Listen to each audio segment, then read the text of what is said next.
Welcome back to Coffee Chats with Chett.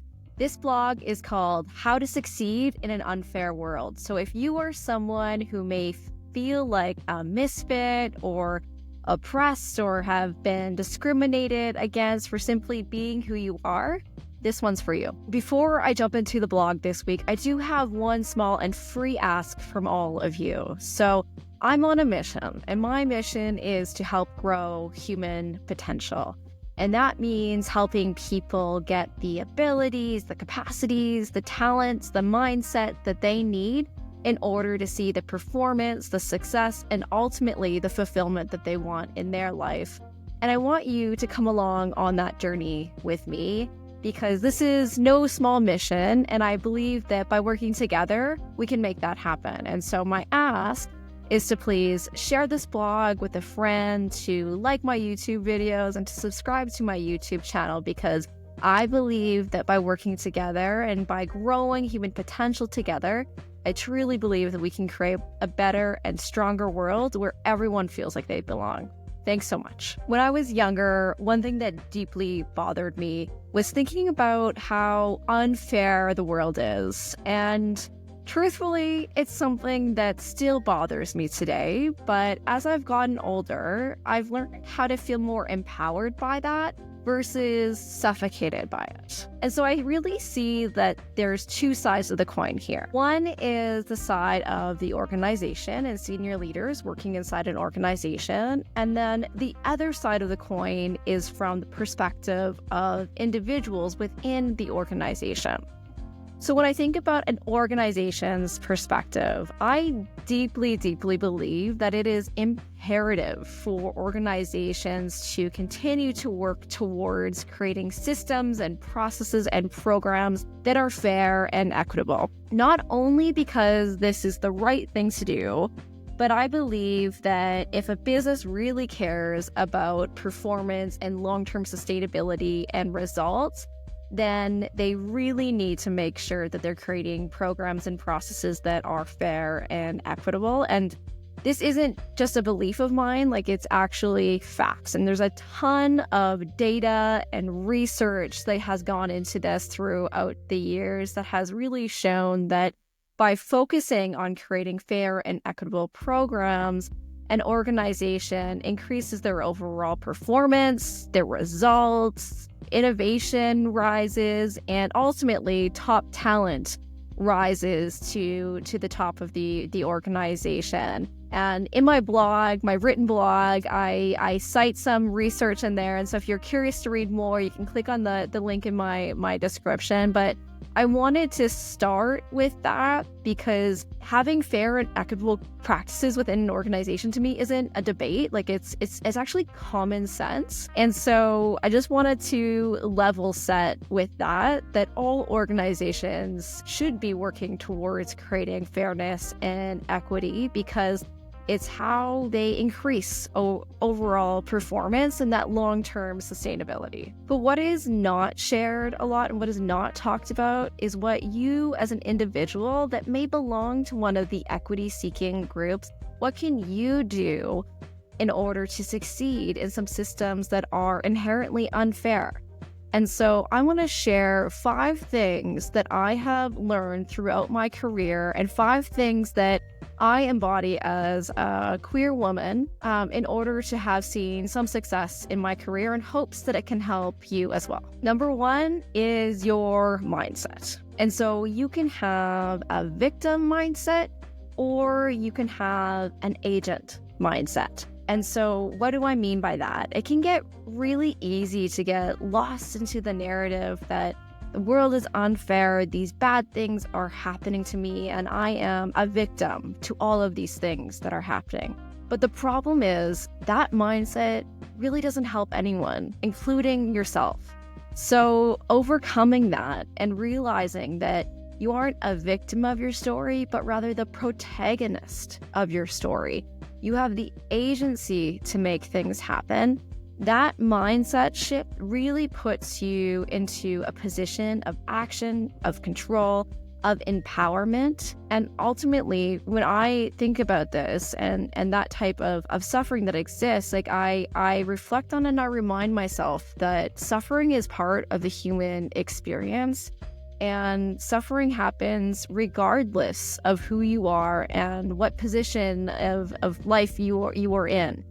And so it really comes down to having the choice and recognizing the choice that you have, that when suffering happens, you can use that as a way to build some resilience, persevere, and do really, really great things. Number 2, if you think you are going to get judged, you will show up in a way that is judgeable. So what do I mean by that? If you're showing up in a way and you have this inner voice and this inner story that you are a part of this certain demographic that is going to get discriminated in a certain way and people are going to treat you differently, you're going to show up in a way that is insecure, not confident. You're not going to voice your opinions and your ideas and your brilliance. You're going to start to hide away in a corner.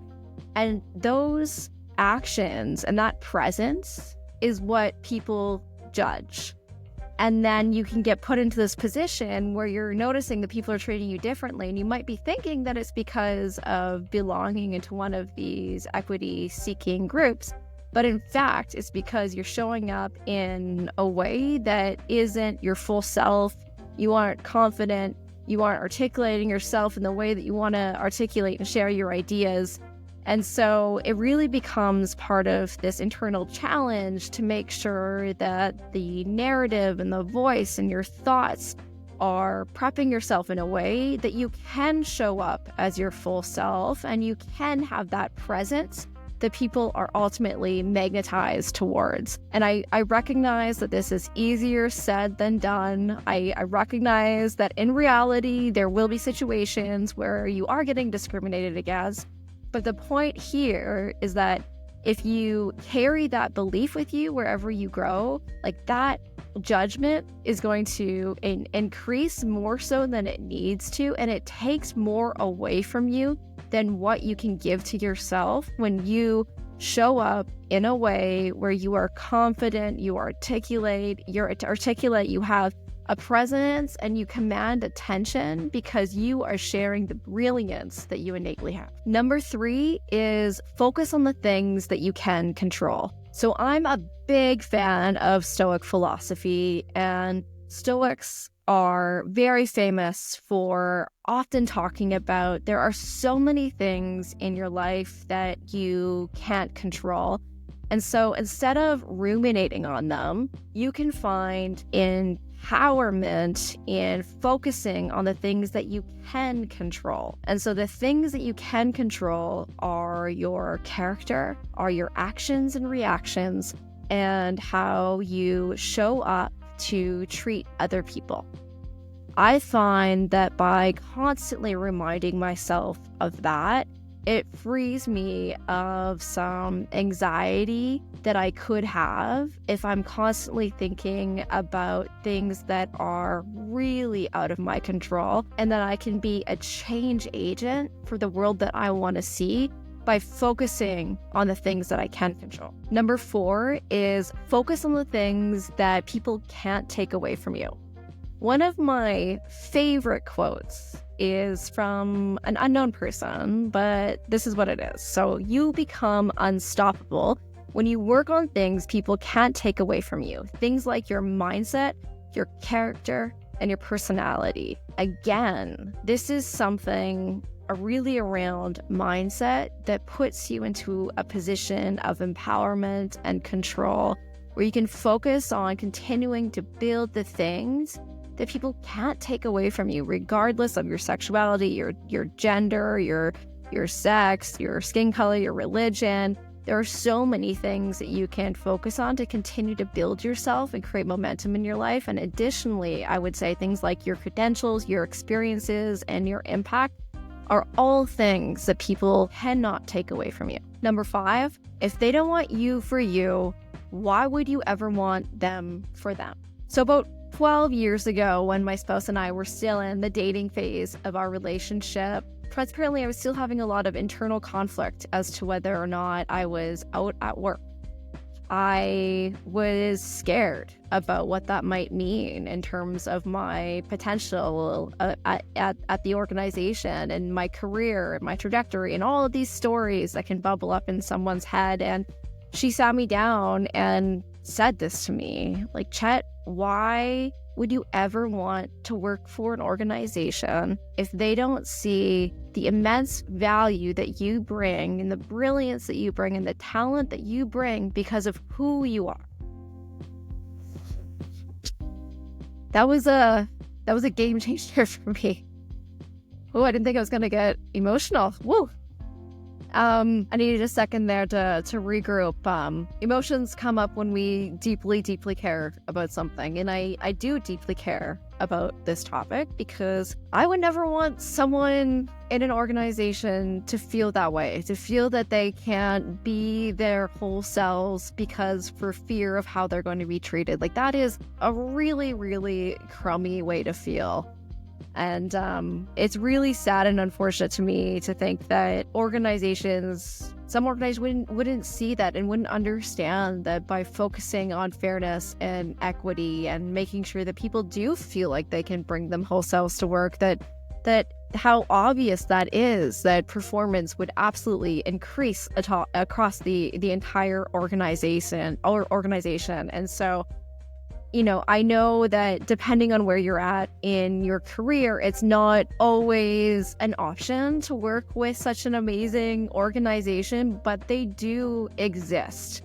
And so I encourage you to find those organizations, flock to those organizations, or even start those organizations, because those are the companies that are going to have high performance, the best results, are going to be the most competitive organization within the markets that they compete within, and ultimately are going to have a long-lasting, sustainable potential. And so they do exist. And so find those organizations, create those organizations, and stand for yourself, because you deserve it. And you deserve to be in an organization where you can bring the most that you have to bring, and so that your talent can thrive and your potential can be unleashed.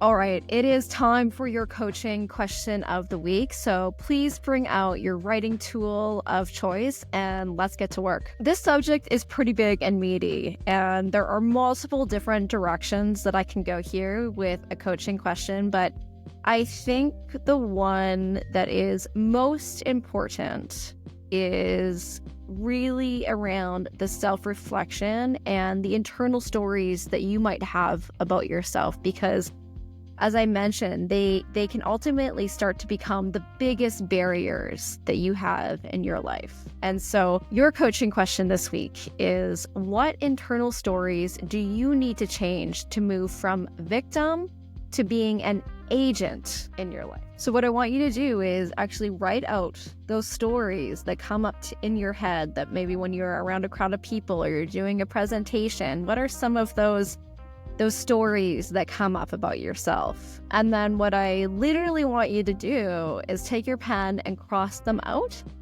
and rewrite that narrative with the voice of your protagonist, the voice of the person that you want to become, the voice of the most confident, brilliant, passionate person inside of you, because that is your true self. Write it, recite it, believe it. Thank you so much for taking the time to either read my blog or watch my blog this week.